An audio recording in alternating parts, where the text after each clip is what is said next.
I want to really learn that new nigun from Baruch Chait. It's so great. It's so catchy. It's just a small group learning it for the first time in that recording. But it's just so gorgeous. And imagine if I could sing well and really transmit it to you. But I want to play that a little longer. I'm going to keep using it as the opening melody for maybe a couple more classes. We got to learn that nigun. I really want it to become part of our davening. Good Shabbos! How's everybody doing? Shabbos is almost here. It's exciting to be learning together on a Friday afternoon. We've already lit up the darkness. Who's with us on a Friday? Yehudit in South Carolina, Bill in Mid-Missouri, Paul in the Great Northwest, PK in Colorado, Heather in the ER. May you have a complete and speedy recovery. We're praying for you. Please be God heal Heather. Gwen in Michigan, Aaron saying Shabbat Shalom. Renee got to see the Van Gogh experience, that immersive Van Gogh. Wasn't that fantastic? That was in LA a while back. We loved it. Hannah in New York, Gordo in Scotland. We know it's Friday. Welcome, Gordo. Karen in Northern California, Paul in Minneapolis, James in Indianapolis, Patrice in Utah, Rick in Chicago, Bella in Florida, Gloria in Texas, Sharon in New Jersey, Heather in Maine, Harold, Portland loves you and we love Portland. Emmett in Iowa City. Welcome, everybody. Over there on the YouTube side, Lynn in North Texas. Yes, and this is Shabbos Zachor, right? So we're in these special sequence of Shabbats that lead up to Passover. We're already looking a little bit ahead to Passover, but not so much that we don't remember next week is Purim. Big, big week coming up. The happiest of all. So this Shabbos is Shabbos Zachor, when we remember to obliterate the memory of Amalek. We read a special Maftir Torah reading, the final Torah reading on Saturday mornings. That's tomorrow. Okay, let me get set up here. Excuse me. I'm wearing a garment I don't usually wear when I'm teaching the show. This will be explained. Okay.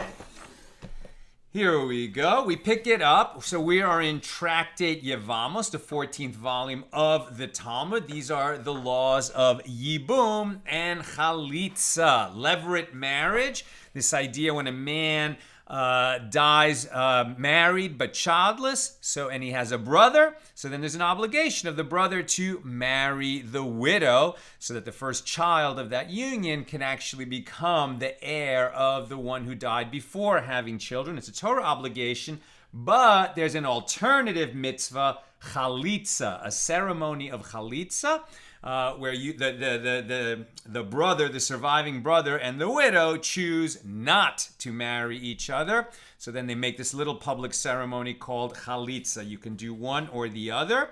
You would think that it's preferable to do yibum if possible, but our sages actually say preferable to do chalitza because yibum can be problematic. We'll come to that teaching later in our journey through this tractate. Right now, we're doing the discussion of Mishnah number 1 here in chapter 1. And we've basically been deriving the basic law that we learned in our first Mishnah, that if a woman, for example, in the Torah law, it is permitted for an uncle to marry his niece. This is really not done anymore, but technically permitted.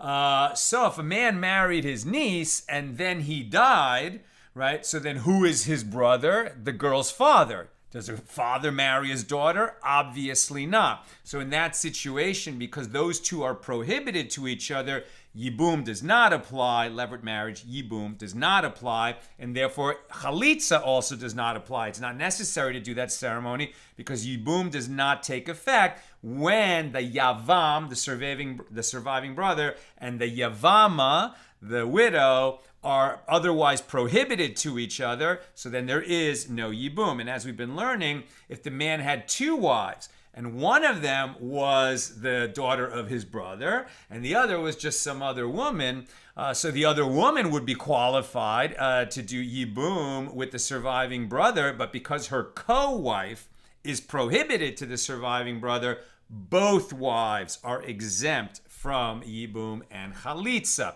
And we've been looking at the various permutations and implications of this law. And yesterday, at the end, we were talking about the derivation of this law, where the sages get these laws. We continue that discussion.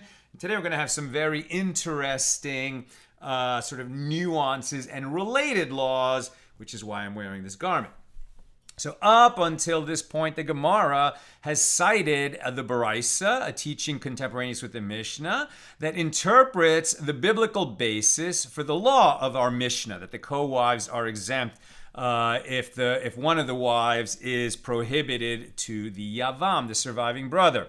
And the reason that these women are exempt from yibum is that the merciful one writes with her.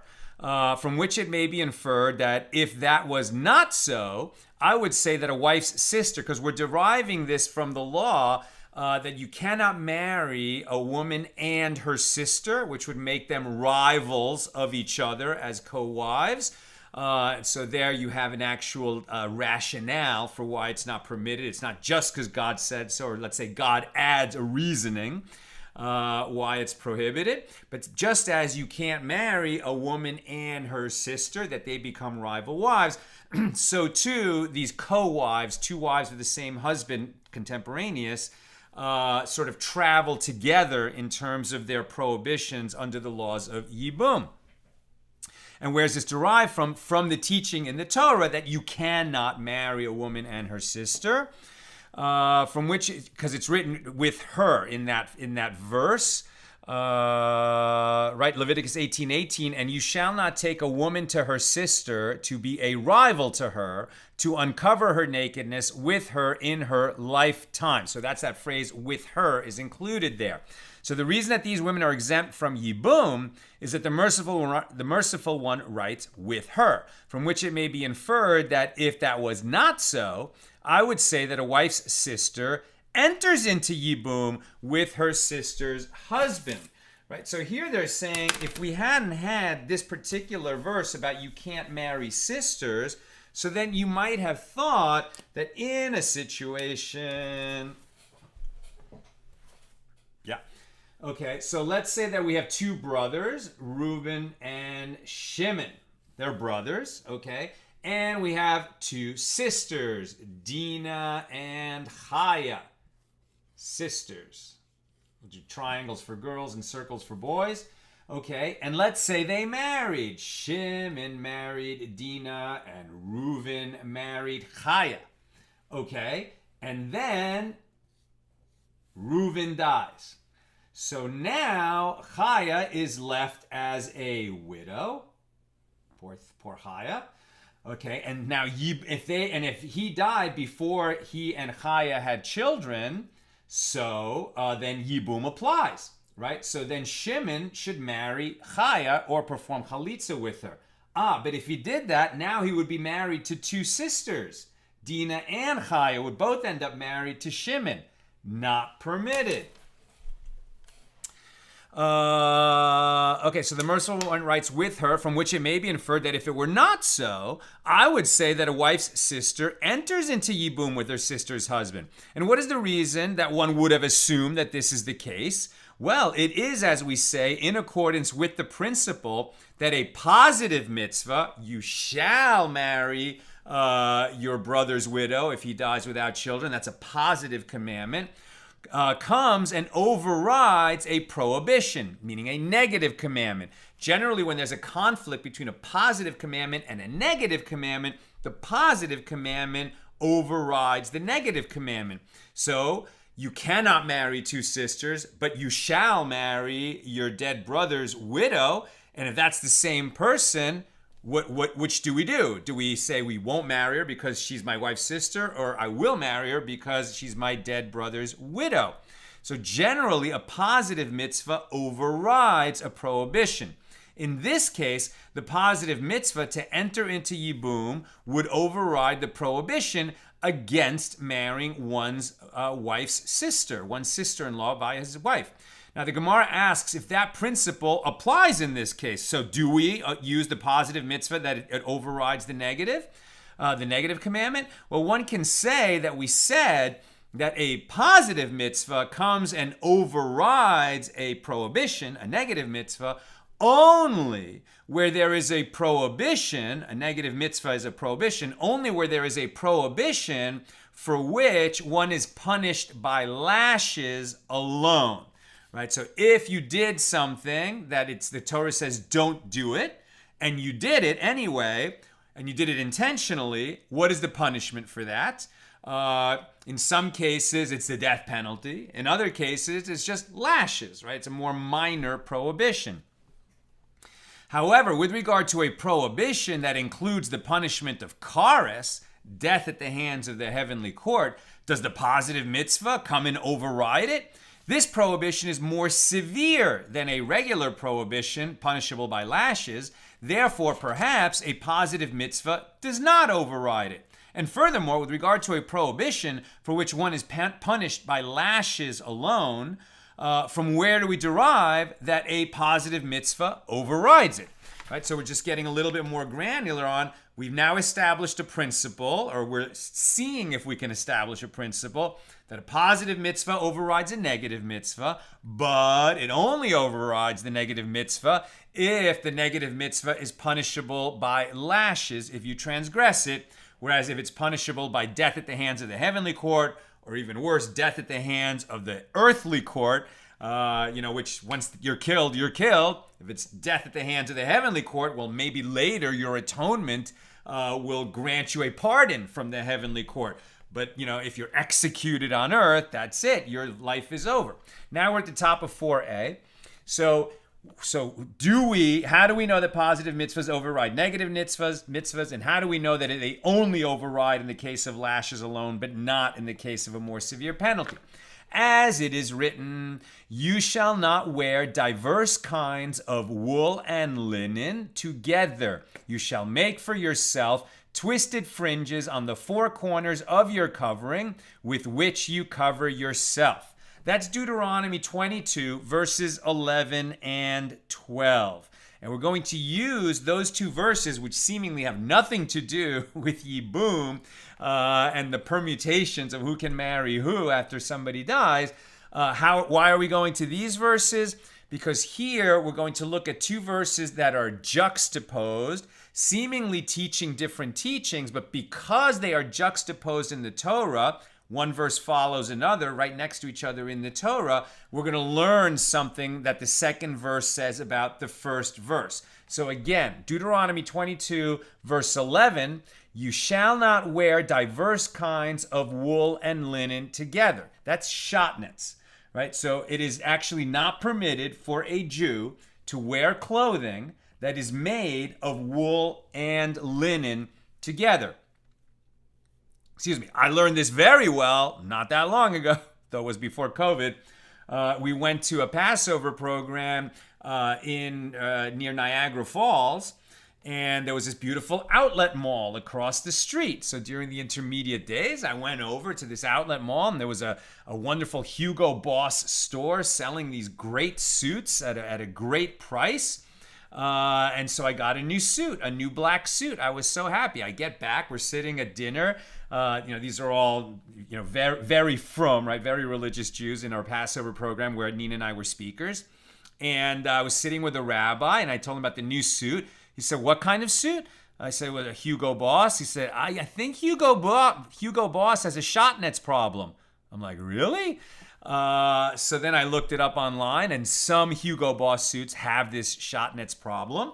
And so when I got back to LA, I took my suit to the shatnez lab, right? So it's a guy, a specialist in this, and he looked at the suit, and specifically it was a wool suit, right? A high-end wool suit, but in the backing behind the lapel, it had this special backing that included linen, and that made it a shatnez prohibition. So what this tailor had to do is remove the backing behind the lapel and replace it with a kind of felt that was made out of artificial fiber, and so it would not violate this prohibition. So as you can imagine, in the end, I didn't save much money getting the Hugo Boss suit at the outlet mall. But okay, That's shodnetz. You can't wear a garment that is made out of wool and linen together. But what is the next verse in the Torah? You shall make for yourself twisted fringes on the four corners of your covering with which you cover yourself. What's that? That's tzitzis. Right? So normally, right now I'm doing something that you wouldn't do. This is only for educational purposes, because normally I'm wearing another garment underneath my shirt, right? Usually I just tuck it in. Sometimes I leave the tzitzis out. So the tzitzis from this undergarment here, which is kind of very lightweight, in LA very useful when it gets hot, but it's a four-cornered garment, and the tzitzis that's attached to that garment, right, the kind of lightweight garment that I wear under my shirt, here it is, right, made with four long white threads and then tied together in the very particular way. There's actually a few different customs of how tzitzis are tied, but there have to be four of them. Now the Torah says that there shall be in your on the twisted threads on your four corners of your garment, one of them shall be techelis, right? This often translated as sky blue, but one of the threads shall be blue. And that looks like this here on my outer, heavier wool arba kanfoth, four-cornered garment. And this is tied in the Chabad manner. Okay, so here, but Chabad doesn't do this. So I'm kind of like a misfit, right? In Chabad, they don't do techelis. Now, the reason that most tzitzis that you'll see in the Orthodox world these days is just all white, even though the Torah says there shall be a blue thread in it, is because the source of the blue ink that they used in ancient times was lost, right? It was, first of all, it was very expensive, and then it was lost. And so at a certain point in Jewish history, the leaders of the generation said, okay, it's not possible to do blue anymore. It's also not possible that we have a mitzvah that only rich people can do. Then the snail got, it comes from a sea snail. A sea snail, I think called a chilazon. In the Torah, or at least in Jewish literature, but the identity of that sea snail was lost, and so blue thread in the tzitzis went out of use for 1,000 years. In modern times, like very recent, just I don't know, maybe in the last 20 years. They kind of, maybe 30 years, a certain number of people believe they identified the correct sea snail to get the blue ink from it to make the techelis that would be kosher blue thread in tzitzis. Not every rabbi in the Orthodox world agrees with that opinion. And so, you'll see, very from people that do wear the blue. Often in the Breslov world, you'll see it, and other places, and then in other places you won't see it, right? So it's kind of a little bit controversial whether the modern blue is the correct blue. For me, there's credible enough opinions that say it is kosher, and therefore I like the idea that I can read in the Torah and in the Shema every day, that we say twice a day, that you shall attach, a tzitzis to the corners of your garments throughout your generation, and you shall put a blue thread in the tzitzis on the corners, so that whenever you look at the tzitzis, you will be reminded of all my commandments. And so I like the blue, even though my daily wear, I don't have it, but at least I do have it on my talis, right? On my prayer shawl has the blue. And in this one, which I sometimes will wear like over my shirt, but under a vest or something like that. If I'm in Uman, I'm wearing this all the time. But at any rate, here's the point, that you would have the tzitzis, which is made out of wool, and you would attach it to any four-cornered garment that you were wearing, even if it was linen, right? So then you would have shodnetz. You would have a wool thread on a linen garment, that's one garment. It's not separate garments. So you'd have wool and linen together. But isn't that prohibited? Yes, but the positive mitzvah of wearing tzitzis comes and overrides the negative mitzvah of not wearing wool and linen mixed together in a garment. How do we know that? That's what we're deriving today. And it's from the fact that these two verses are juxtaposed in the Torah. Deuteronomy 22:11, you shall not wear diverse kinds of wool and linen together.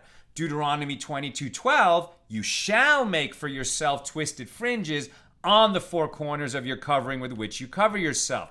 These verses teach that despite the prohibition against wearing diverse kinds of wool and linen together, it is permitted to prepare tzitzit, ritual fringes of diverse kinds. For example, sky blue dyed threads of wool on linen garments. And this shows that the positive mitzvah of ritual fringes comes and overrides the prohibition of wearing diverse kinds, wool and linen, together. And Rabbi Elazar said, from where in the Torah is it derived that one may draw homiletical interpretations from the juxtaposition of verses? How do you know that you're allowed to wear wool and linen together as long as it's a tzitzit that you're doing it with?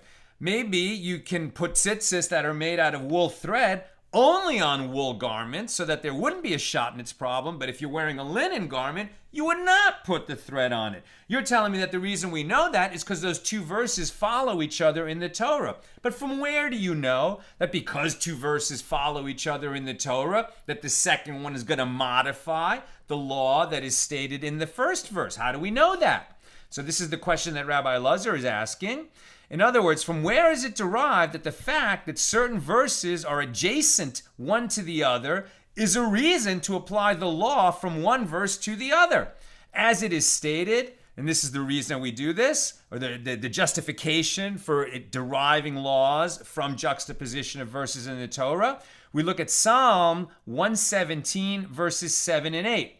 The words of his hands, in truth and justice, all his commandments are sure, juxtaposed forever and ever, made in truth and uprightness. And this verse indicates that it is appropriate to draw inferences from the juxtaposition of God's commandments. Because God juxtaposed those two verses together, he did it for a reason, and we learn from that juxtaposition something about the laws contained in those two verses. And similarly, Rav Sheshes said that Rabbi Elazar said in the name of Rabbi Elazar ben Azariah, from where is it derived with regard to a Yevama, right, the surviving, the widow of this man who died before he had children, and who was the Yavam, the surviving brother, and they're supposed to perform yibum or chalitza, as we've been learning. But not in this situation. From where do we learn? Wait a minute, where am I? So we said in the name of Rabbi Elazar ben Azariah, from where is it derived with regard to a Yevama who came before a Yavam, the surviving brother, who was afflicted with boils, that one may not muzzle her, i.e., she cannot be forced to enter into yibum, into levirate marriage, and he is compelled to release her by chalitza.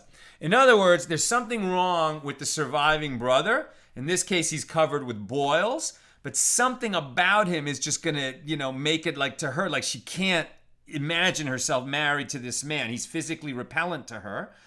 So we're not going to force her to marry him. In fact, we force him to do chalitza with her. And how do we know that that is the case? Just because he is somehow repugnant to her, that we will not force her to marry him? How do we know that? As it is stated, Deuteronomy 25, verse 4, you shall not muzzle an ox while it treads out the corn.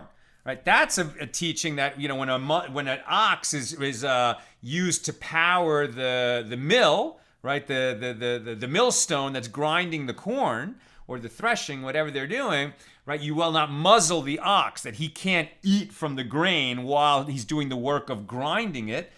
How is that related? Well, the next law is Deuteronomy 25:5, if brothers dwell together, which begins the passage that deals with the laws of yibum. So the fact that you shall not muzzle an ox is juxtaposed to the laws of yibum. This teaches that just as it is prohibited to muzzle the ox, so too one may not muzzle and ignore the complaints of a Yevama who does not wish to marry a Yavam who is afflicted with boils. And presumably, it would apply the same way that if she was somehow repugnant to him, we wouldn't force him to marry her, though I'm not sure about that. I'm just guessing on that one. And Rav Yosef said, even according to the one who does not generally derive homiletic interpretations from juxtaposed verses, nevertheless, he does derive them from Deuteronomy, as Rabbi Yehuda does not generally derive homiletic interpretations from juxtaposed verses, and yet he does derive homiletic interpretations. He does derive laws from juxtaposed verses if they appear in the book of Deuteronomy. Why would they make a distinction between the fifth book of the Torah and the first four books of the Torah?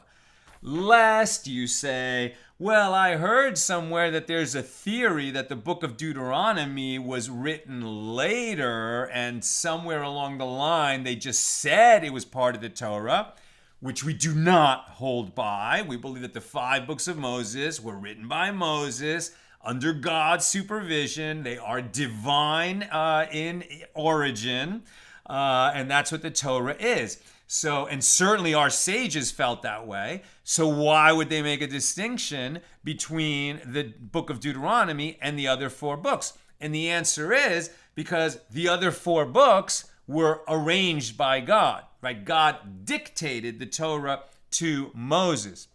Deuteronomy was a little bit different in that the words of Deuteronomy were essentially writing down what Moses said to the people. Moses was inspired by God, certainly, but the whole book of Deuteronomy is like his month-long sermon at the end of his life with the children of Israel right on the edge of the promised land about to enter, and he knows he won't be able to go with them, so he's giving them all the teachings that he can. And part of that is reviewing the journey that they made through the wilderness. Part of that is saying these are the blessings and the curses with which God will bless you if you follow the law, and with which God will curse you if you don't follow the law. So Moses wasn't making it up out of his imagination, but Moses did arrange the order of the verses and the order of the teachings in Deuteronomy like a little bit more personally than when he was just sort of taking dictation from God. And so therefore, the first 4 books, according to somebody like Rabbi Yehuda, you can't learn from juxtapositions because it's all like one long teaching from God. And we don't necessarily know why, just like there's some laws we don't know why God imposed them on us. It's just God said so. Likewise, the order of the verses might just be because God said so, according to the view of Rabbi Yehuda. But even Rabbi Yehuda would agree that the way that the verses were arranged in the book of Deuteronomy, where Moses had more input, as it were, is teaching something when 2 verses are juxtaposed alongside each other. So the Gemara asks, and from where do we derive that Rabbi Yehuda generally does not derive homiletic interpretations from verses that happen to be juxtaposed? How do we know that Rabbi Yehuda doesn't hold by that? As it is taught in a baraisa with regard to the punishment of a sorceress. You're right, a female sorcerer. As it's taught in a baraisa with regard to the punishment of a sorceress, that Ben Azai says, Ben Azai was one of the 4 that entered Pardes, right, along with Ben Zoma and Akiva and Acher. So Ben Azai says that it is stated, you shall not allow a sorceress to live, Exodus 22:17, although the manner of her execution is not specified. And the next verse states, whoever lies with a beast shall surely be put to death. Right? Somebody who commits bestiality, you will not permit that person to live among the children of Israel. You don't just execute them because you know he did it. As we talked about, death penalty only if 2 witnesses were standing right there when somebody said to the person, if you do that, you will be subject to the death penalty. And then he did it anyway. Only then would he be subject to the death penalty. But at any rate, that's the very next verse. So you shall not allow a sorceress to live. What does that have to do with somebody who commits bestiality? Nothing except that the verses follow one another in the Torah. So what do we learn from that? The Torah juxtaposed this matter to say that just as one who lies with a beast is executed by stoning, and we learned that in Leviticus 20:16, so too a sorceress is executed by stoning. Remember, there were 4 kinds of death penalty: burning, stoning, strangulation, and decapitation. Okay, so which death penalty is it? As you can imagine, with every law in the Torah, the sages need to be very specific, and they're going to find out. And if it's a death penalty offense, okay, which kind of death penalty? So it's not, the Torah doesn't specify which kind of death penalty for a proven sorceress, but there is an explicit death penalty for somebody who commits bestiality, and because the 2 verses are next to each other, it's to tell you that same death penalty applies to the proven sorceress. And with regard to this proof, Rabbi Yehuda said to Ben Azai, and simply due to the fact that the Torah juxtaposed this matter to that matter, shall we take this person out to be stoned? Should he be sentenced to the most severe of the death penalties on the basis of the juxtaposition of passages? Rather, Rabbi Yehuda claims that the source is the following statement. Yes, we're going to stone the sorcerer or the sorceress, but not because the prohibition of being a sorcerer sits in the Torah right alongside the prohibition on committing bestiality. Rather, it's because mediums and wizards were included among all sorcerers, right? So mediums and wizards are a subset of sorcerers. And why were they singled out from the rest of the verse? And a man or a woman who is a medium or a wizard shall surely be put to death. They shall stone them with stones. Their blood is upon them. That's Leviticus 20:27. It is to draw an analogy to them and say to you, just as a medium and a wizard are executed by stoning, so too a sorceress, right, a female sorcerer, is executed by stoning. And this shows that Rabbi Yehuda does not derive homiletic interpretations from juxtaposed verses. He says, yeah, the punishment is stoning, but not because it's right alongside the prohibition of bestiality. Rather, in another verse, we see that mediums, wizards, have a particular type of death penalty, and there's some extra words in that verse about them, and so we would say, no, this is also going to apply to sorcerers. And from where do we derive that Rabbi Yehuda does derive homiletic interpretations from juxtaposed verses if they appear in the book of Deuteronomy, the 5th book of the Torah? As we learned in a Mishna, a person may wed a woman raped by his father and one seduced by his father, despite the fact that his father's wife is forbidden to him. Right? So we learned in a Mishnah. So the Mishnah says that, you cannot marry, not your mom, obviously, nor, if your father got married again, right? He had a second wife, and then let's say they divorced, could you then marry your father's second wife? I mean, I'll say in LA, men marry women much younger than them all the time. It often happens that some person's second wife is like the same age as his kids. So if they then divorced, could his son marry his own father's ex-wife? No, he cannot. The Torah prohibits you from marrying any woman who was married to your father. Well, what if she wasn't married to your father, but he had sex with her? That means he seduced her. Or what if he raped her? In either case, he had sex with her. Does she then become prohibited to the son? It's not his father's wife. She was never his wife. Does she become prohibited to him? The Mishnah says a person may wed a woman that was raped by his father and one who was seduced by his father, despite the fact that the father's wife would be prohibited to him. Similarly, he may marry a woman that was raped by his son or one that was seduced by his son. Although one is prohibited by Torah law from marrying the wife of his father or the wife of his son, these prohibitions do not apply to a woman who was raped or seduced by either one's father or son.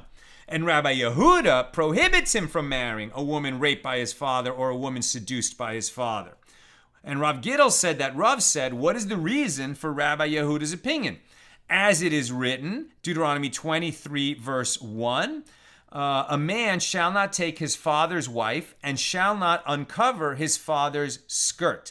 This latter expression, and shall not uncover his father's skirt, is referring to a skirt that has been seen by his father, i.e., any woman who has had relations with his father may not be uncovered by his son, meaning the son may not marry her. Doesn't matter that she was never married to his father. If she had sex with his father, whether through seduction or rape, she then becomes prohibited to the son. And from where is it known that the verse is written with regard to a woman raped by his father? It is from the previous verse, which deals with the laws of rape. As it is written, and the man who lay with her must give the maiden's father 50 shekels of silver. Deuteronomy 22:29.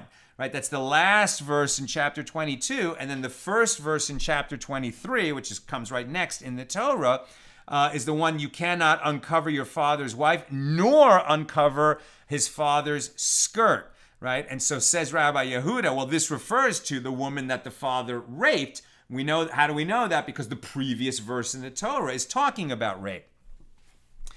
And juxtaposed to it is the verse, a man shall not take his father's wife and shall not uncover his father's skirt. And this shows that Rabbi Yehuda does derive laws, homiletic interpretations, from verses that are juxtaposed if it happens in the book of Deuteronomy. And the Gemara asks, and how do the rabbis who disagree with the opinion of Rabbi Yehuda respond to this argument? Well, they say if the two verses were fully juxtaposed, it would be interpreted as you said. However, now that it is not properly juxtaposed, as it is written, a man shall not take his father's wife, in between the laws of rape in Deuteronomy 22:29, and the second half of Deuteronomy 23:1, where it says he may not uncover his father's skirt, if those two things were juxtaposed, okay, then the juxtaposition would work according to the rabbis who disagree with Rabbi Yehuda. But since in between those two verses it says a man shall not marry his father's wife, they say that interrupts the juxtaposition, and so the rabbis who disagree with Rabbi Yehuda would permit a son to marry a woman who had been, who had somehow had sex with his father, as long as they had never been married. So consequently, this particular verse concerning the uncovering of one's father's garment is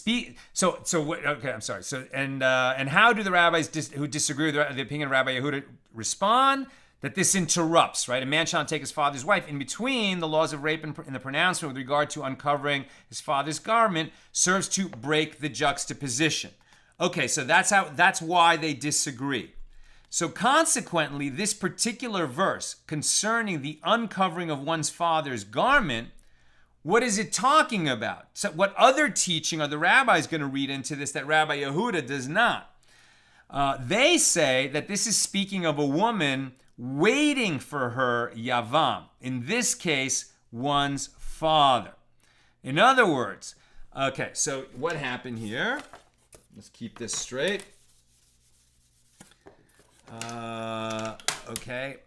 other words, the Yevama of a father who is waiting for levirate marriage. Okay, so we have two brothers, right? Reuven and Shimon. Reuven, Reuven. So Shimon has a son, right? So we'll call him Judah. Okay, that's his son. And he also, I guess, so what happened? Okay, and so then there's just another woman, okay, so Reuven was married to Dinah, who's not related, okay, so it's not one of those other situations, and then Reuven dies, okay, so at this point, and he died without having kids, so Shimon is now the Yavam, and Dinah is the Yevama, and they should either marry each other or perform chalitza. But it hasn't happened yet. So she is a Yevama awaiting yibum with Shimon. But it hasn't happened yet. So she is not his wife yet. Can Judah, Shimon's son, marry Dinah? Is she free to marry Judah? No, because she has some kind of a bond to Shimon. Either they're going to get married, or they're going to perform chalitza, and then she'll be free. But in either case, until that happens, she has this sort of partial bond between herself and Shimon. And because of that, Judah is prohibited from marrying this woman because she's somehow attached to his father. She hasn't had sex with him. She's not married to him, but she's somehow connected to him, and that's enough to prohibit Judah from marrying her. Where am I? Okay. Yes, so this verse is concerning the uncovering of one's father's garment. It is speaking about a woman who was waiting for her yavam, in this case one's father. In other words, the yevama of a father who was waiting for yibum to the father is already considered his father's skirt with respect to the yavam's son, and she is therefore forbidden to the son. Although this woman who is awaiting yibum is in fact his uncle's wife and explicitly prohibited to him in any case, right? So in any case, you can't marry your uncle's wife. So Dinah was already Reuben's wife, and that's his uncle, since Reuben and Shimon are brothers. So already she's prohibited to him as you can't marry your uncle's wife. But the point is, the fact that there are two prohibitions is two prohibitions. It doesn't matter if there's one prohibition. We're still going to figure out, is there one prohibition or two? And in this case, there are two. So he violates two prohibitions if he marries her for marrying a woman who is connected to his father as a yavama awaiting yibum, and because she's his uncle's wife. Now the Gemara asks, but as Rabbi Yehuda does not generally derive homiletic interpretations from juxtaposed verses, what is the reason that he derives these interpretations in Deuteronomy? Why is he okay with juxtapositions in Deuteronomy as the basis of laws, but not in the first four books? And the Gemara responds, if you wish, say that it is because it is evident in the context, and if you wish, say it is because this verse is extraneous and is therefore free for this inference, right? If there's a phrase that doesn't need to be there, and we would still know what the law is in the verse under consideration, that extraneous phrase comes to teach a different law. It wouldn't have to necessarily be in the very next verse that is juxtaposed. It could be, teach a law that with respect to some other law somewhere else in the Torah. But we definitely have a principle. The sages have a principle that if there's an extraneous word or phrase, it comes to teach something. Okay. And the Gemara elaborates. So if you wish, say it is because it is evident. As if it is so that the verse did not intend to teach by juxtaposition, let the merciful one write the law prohibiting marriage to a father's wife alongside the other women with whom relations are forbidden in Leviticus. Since this verse is out of place, it is certainly coming to teach you by way of a juxtaposition. And if you wish, say instead that it is because the verse is free. As if it is so that the verse is not coming to teach an additional law, let the merciful one write only, a man shall not take his father's wife. Why do I have the additional phrase, and shall not uncover his father's skirt? This phrase is superfluous, and therefore it teaches something, and in this case it teaches by juxtaposition. Learn from this that this phrase is free to teach an additional law. And with regard to ritual fringes, tzitzit, as well, there is a particular reason to derive a homiletic interpretation from the juxtaposition of verses. If you wish, say that it is because it is evident from the context, and if you wish, say instead that it is because the verse is free to make this inference. And the Gemara explains, if you wish, say it is because it is evident.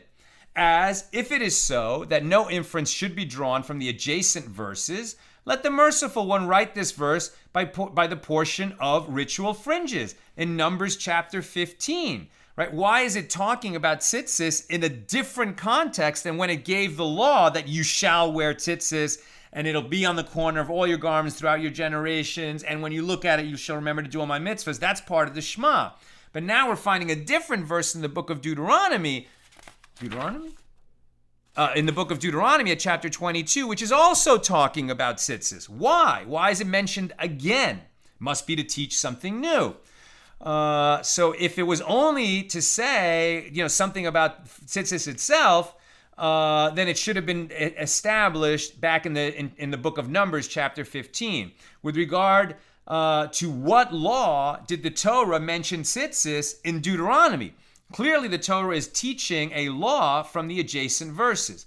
And if you wish, say, it is because the verse is free, since the Torah had already written, neither shall there come upon you a garment of diverse kinds mingled together, back in Leviticus 19:19. Why then do I need the verse, you shall not wear diverse kinds, wool and linen together, in Deuteronomy 22? Learn from it that they're placed in Deuteronomy, verses 11 and 12, talking about shatnez and tzitzit, to teach something that they go together. In this case, that you shall not wear wool and linen together, but the mitzvah of tzitzit overrides that negative prohibition, and you will wear wool and tzitzit even on a linen garment. Now, the Gemara rejects this explanation. Wait a minute. Both of these verses are necessary, as had the merciful one written only, and we're well into the B side of page 4. Both of these verses are necessary, as had the merciful one written only, neither shall there come upon you. I would say that God, the merciful one, prohibits every manner by which a garment of diverse kinds comes upon you. And this applies even to sellers of coverings, who do not wear the garments, but merely rest them on their shoulders. Maybe somebody who is, first of all, the prohibition on wearing wool and linen together only applies to Jews. Non-Jews can wear wool and linen together. It's fine. There's no prohibition about that. Can a Jew sell garments that are made of wool and linen together to non-Jews? You know, I'm not even sure if you're allowed to profit by that, but I'm guessing you probably can. You just can't sell it to Jews because it's putting a stumbling block before the blind. Do we say this? By Torah law, it is prohibited only to wear or place upon oneself coverings of diverse kinds of wool and linen, whereas it is permitted to sit or lie upon them. However, the sages prohibited this practice as well. With regard to sellers of coverings, sellers of garments may place upon themselves mixtures of wool and linen as they do other garments. And the reason for this leniency is that they do not intend to benefit from their protection from sun or rain, and therefore they are not using the garments in the manner of a covering. Those who are careful in the performance of mitzvahs hang them on a stick. It is prohibited to wear these garments even if one does not intend to derive benefit from the act of wearing itself, i.e. to check measurements. However, some authorities permit this, right? So you can buy and sell garments that have wool and linen mixed together, but you can't wear them. You might have thought you can't even carry them on your body. No, you can do that. You just can't wear them, right? And you might have thought that you were prohibited from even carrying them. But this extra verse comes and shares, illuminates for us that you can carry them. You just can't wear garments of wool and linen together. Right? I would say, so had the merciful one written only, neither shall there come upon you. I would say that God prohibits every manner by which a garment of diverse kinds comes upon you. And this applies even to sellers of coverings who don't wear them but merely rest them on their shoulders. Therefore, the merciful one writes, you shall not wear diverse kinds, to teach that the prohibition applies only in cases that are similar to wearing, the way we wear a garment, which provides benefit and does not simply involve placing the covering somewhere on your body, like if you're just carrying it. And had the merciful one written only, you shall not wear, I would say that this means specifically wearing, which provides significant benefit, both warmth and adornment. But merely placing a garment of diverse kinds upon oneself is not prohibited, even if one is warmed by the clothing, right? Like maybe you're just measuring. You put the garment on yourself not so you can walk around wearing it, but just so that you could get the size correct for somebody else who's not Jewish and is permitted to wear it.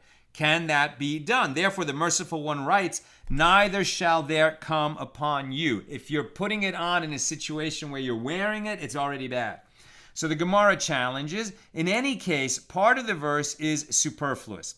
As, if so, let the merciful one write only, you shall not wear diverse kinds. Why do I need the addition of wool and linen? We already know that diverse kinds means you can't wear wool and linen together. That's defined elsewhere in the Torah.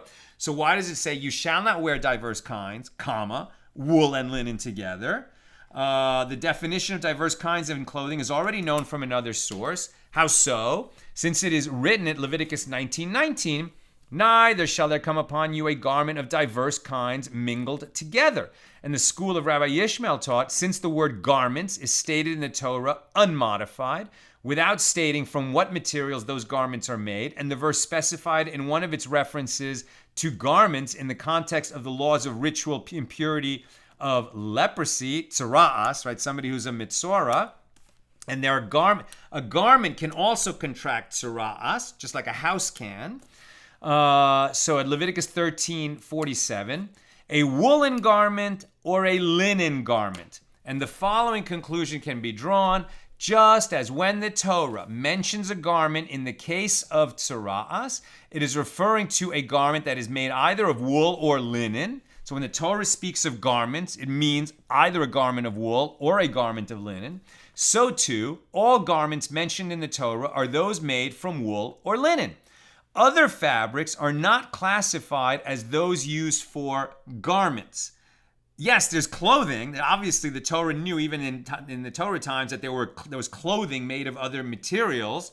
But when you're talking about garments, it's either wool or linen. So if so, why do I need, in the verse that we're talking about, you shall not wear diverse kinds, comma, wool and linen mixed together? It must be that the wool and linen is there to teach something else. Other fabrics are not classified as those used for garments. If so, why do I need the phrase wool and linen? That the merciful one write with regard to diverse kinds? Learn from this that this phrase is a superfluous passage and it is free for interpretation. Now the Gemara raises a difficulty, right? We're still getting to deriving that, that the prohibition on shatnez, the negative commandment, don't wear wool and linen together, is overridden by the positive commandment, put tzitzit on your clothing, that tzitzit is wool, and you will do so even on a linen garment. So the Gemara raises a difficulty, but the verse is still necessary, as it could enter your mind to say that it is referring only to placing a garment on oneself, which does not provide a great benefit. However, with regard to the actual wearing of the garment, right, putting it on your shoulder to carry it versus wearing it.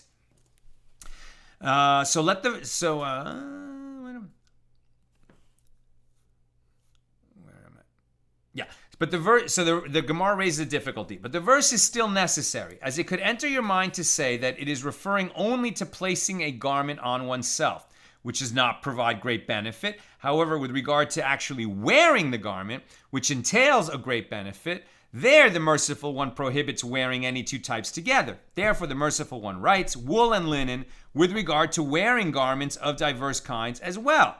And the Gemara responds, well, if so, let the verse be silent and refrain from mentioning wool and linen at all. And the law that only wearing and linen together is prohibited can be derived by means of a verbal analogy between the terms diverse kinds in Deuteronomy 22:11 and diverse kinds from placing a covering of diverse kinds upon oneself, Leviticus 19:19. So the repetition of wool and linen must be coming to teach that one should derive a different law from these juxtaposed verses. The Gemara asks, and according to that which the school of Rabbi Yishmael taught, that the mention of wool and linen is superfluous and teaches that they are not prohibited in the case of tzitzit, ritual fringes, the reason is that the merciful one specifically writes wool and linen. And from here it may be inferred that if that were not so, I would say that the merciful one prohibits a mixture of diverse kinds even in ritual fringes. Can it be considered that this is the case? But isn't it written? Numbers 15:38, that they make themselves fringes on the corners of their garments? And the school of Rabbi Yishmael taught, all garments, I'm almost done, get questions or comments in. And the school of Rabbi Yishmael taught, all garments mentioned in the Torah are of wool or linen. And the merciful one says, with regard to ritual fringes, prepare it with a sky blue dye. The sky blue dyed thread. Prepare it with a sky blue dye, and a sky blue dyed thread is prepared from wool. And the Torah explicitly commands that at least one woolen thread of sky blue dye must be tied even to a linen cloth, which proves that diverse kinds are permitted in the context of ritual fringes. And the Gemara establishes the previous claim. And from where is it derived that the sky blue thread is made from wool? From the fact that the Torah specifies that one of the strands of the priestly garments was made of sheish, which means linen.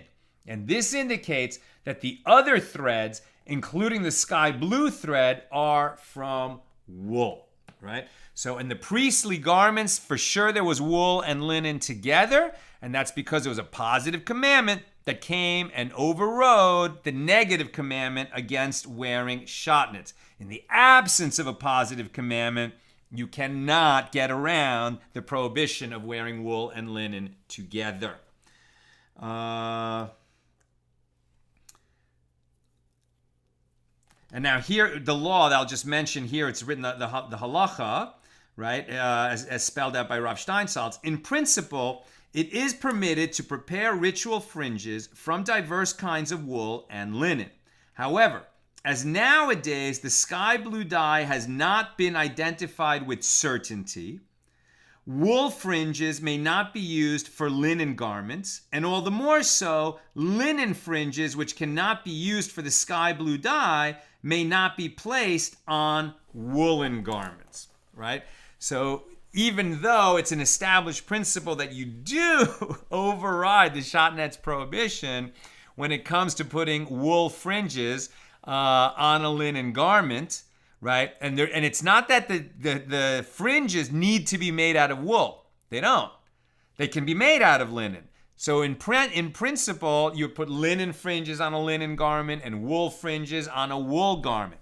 But if you have the sky blue, right? So this is probably made out of artificial fiber or maybe linen or it might be wool. I'm not even sure. I forget. I'd have to look it up from when I ordered it from Ben's Talit shop in Jerusalem. But this one that has the blue, for sure, these threads are made out of wool. It's on a wool garment, so there's no shatnez issue, since we're a little bit uncertain if we're doing this right? And because of the uncertainty, the sages are going to be extra stringent, both in ancient times and in modern times, and say, okay, so don't mix shatnez unless for sure you've got the right blue dye and you need a wool fringe, and you're going to put that on a linen fringe. It's also worth noting that these days, right, we have a special garment to carry the fringes. When the law was originally given, it wasn't like that, right? It was like all garments had corners, so all garments had fringes. They didn't wear pants and shirts in the same way that we do now, right? We go out of our way to wear a four-cornered garment so that we can wear the fringes. But it used to be like, a very typical type of garment, a beged, right? A Hebrew garment was sort of like a poncho, right? It was like a big rectangular garment with a hole in the top like this. But it was like the outer garment. It wasn't just a ritual garment. It was the garment. And they attached fringes to it. Any garment that had corners would have to have fringes on it. And if the garment happened to be made out of linen and you had the sky blue dye correctly identified, so then the thread that was dyed blue had to be wool. And so you would have wool fringes on the linen garment, violating the shatnez prohibition, but it's the correct thing to do because in that case, the positive mitzvah overrides the negative mitzvah. Okay. Hopefully I was clear enough and you could follow all that. Let me see if we have questions. On Yevamos, page 4. Sharon, the garments of the high priest was mixed kinds of wool and linen. That must have been confusing to those seeking direction from the Kohanim by means of an example. Right. I mean, it's hard at a glance to know whether somebody's wearing wool or linen. And what's interesting is there were priests who were sages. There were some. But generally speaking, the Kohanim were not who you look to for rulings of law, right? The Kohanim were experts in what's going on in the temple. They knew really well, the laws of sacrifices, etc. But for the halachas of daily life, you went to a rabbi, you went to your local sage, the authority in your town. And so did the priests for, when they had questions. They were, and there were a lot of priests, as we saw a couple days ago. There was even such a thing as an Am Haaretz priest, right? So priest who was not educated at all and not meticulous in the laws of ritual purity. But when they were serving in the temple, they would be supervised, by priests who were chaverim and knew all the laws. But nevertheless, Sharon, your point is good. Like you would think when you go to the temple that they know what they're doing. And indeed, they do know what they're doing, and they are wearing the garment that they're supposed to wear, and it has wool and linen mixed together, but only because the positive mitzvah overrides the negative mitzvah in that case. Yosef, I've always had a hard time for some reason understanding the story of Judah and Tamar or the story of Ruth and Boaz. I'm glad that we're in this topic so I can see how this ties to yibum and chalitza. And we talked about that specifically yesterday. I'm not sure if you were with us yesterday, Yosef. But in both cases, with Judah and Tamar, his second son performed yibum after the first son died. But when Judah himself married Tamar, he was like doing the right thing, the menshi thing, but that wasn't yibum, because a father's not obligated in yibum when his son dies, only a brother is. And likewise, when Boaz stepped in and married Ruth, he was acting as the redeemer, acting in a menshi way, but he wasn't marrying the widow of his brother, so it's related to yibum, but not the same. Sharon, I believe cotton as a plant fiber is treated like linen, but I am not certain of that, and I'm not sure either. I'm not sure. I don't know whether cotton counts for shotnets like linen would. I am not sure. I'm going to have to look that up. And Sharon says, when I got tzitzis kits for my students to learn to tie tzitzis, I got them from Jerusalem, and yes, they were made from wool. Exactly. So usually it's going to be made from wool just to obviate, any cases of uncertainty. We know for sure we're working with the right thing. And then tying them gets very interesting. This is kind of see this pattern here. First, you have the number of knots, right? And there's a lot of mystical teachings about the number of knots, but there's 4 sections, right? So there's like 2 knots, 2 knots, 2 knots, 2 knots, 2 knots right here. And in between, you have, winding the string around a certain number of times. And I just can't remember offhand, but I think it's like 7, 9, 11, 13. I can't remember the numbers. I didn't tie my own tzitzis. I bought it. Then this is tied in a particular way where there's a little extra loop in each one. I like that kind because they don't become untied. But then there's totally different systems of tying tzitzis.